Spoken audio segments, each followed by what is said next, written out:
Today is a day I never imagined we would see in the United States. Attacks on the rule of law, on judges, on lawyers, and the legal profession.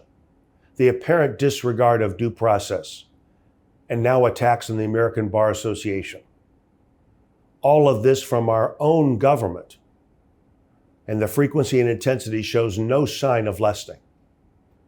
Appointed and elected officials call for the impeachment of judges because they don't rule in their favor.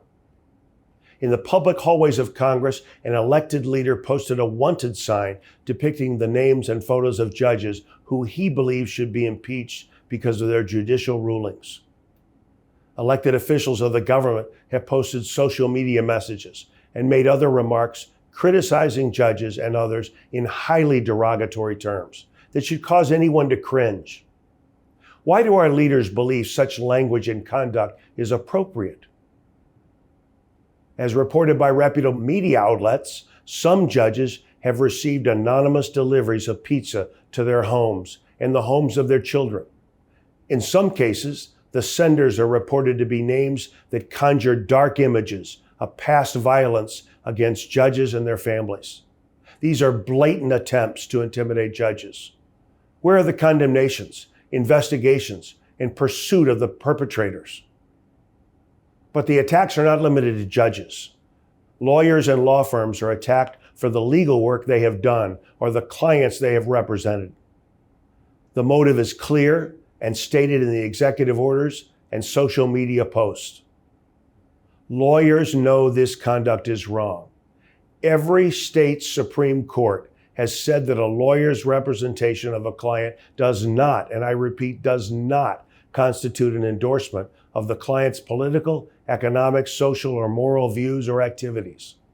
These attacks are not only attacks on law firms and lawyers, they are attacks on everyone's right to the legal representation of their choice. The issue is not what law firms have done in response.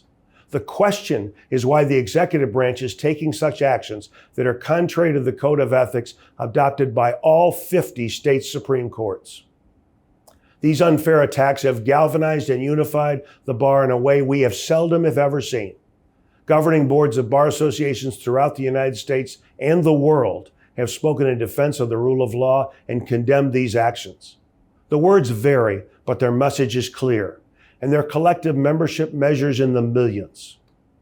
I am proud that bar associations are not afraid to speak. I am proud of the work that each of them does to make lawyers better and to serve their communities. The ABA is not immune from these attacks. Because we've had the courage to speak up in support of bedrock principles of our democracy, we've been attacked. The executive branch has defunded ABA programs that made the legal system accessible to all and promoted the justice system.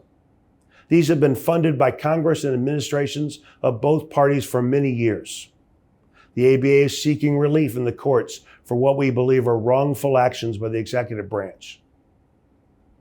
When we have spoken, a number of elected officials have responded by avoiding the substance of the issues, and they instead complain about something the ABA said or did not say in recent years.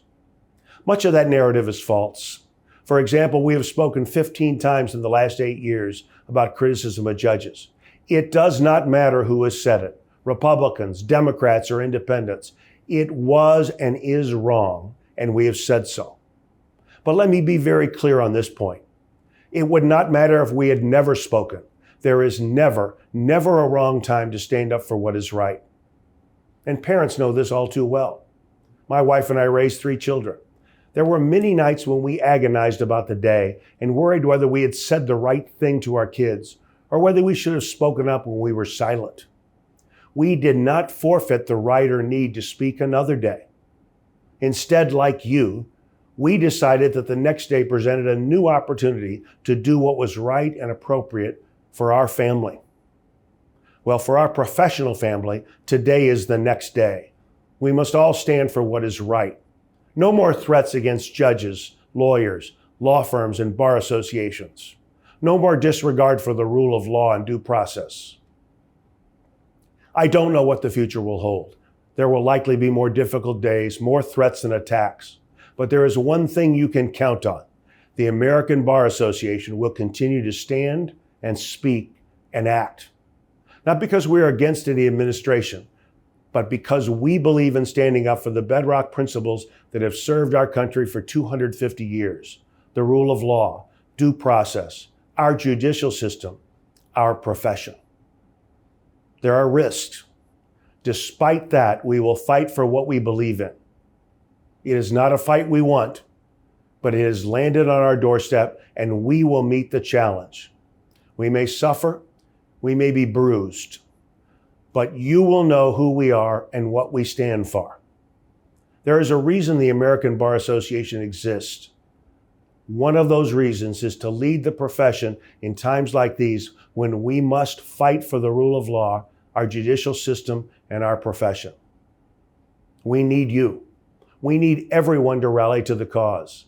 Tell your neighbors, those you see at the grocery store or the ball game, those where you worship. Tell them why the rule of law matters. Tell them why due process matters. We have resources that can assist you. I ask you to stand with the ABA. Join us and support us with your voice, your time, and your resources. Together, always together, we are stronger. The fight to preserve our democracy is too important to stay silent. We will not. Today is the next day.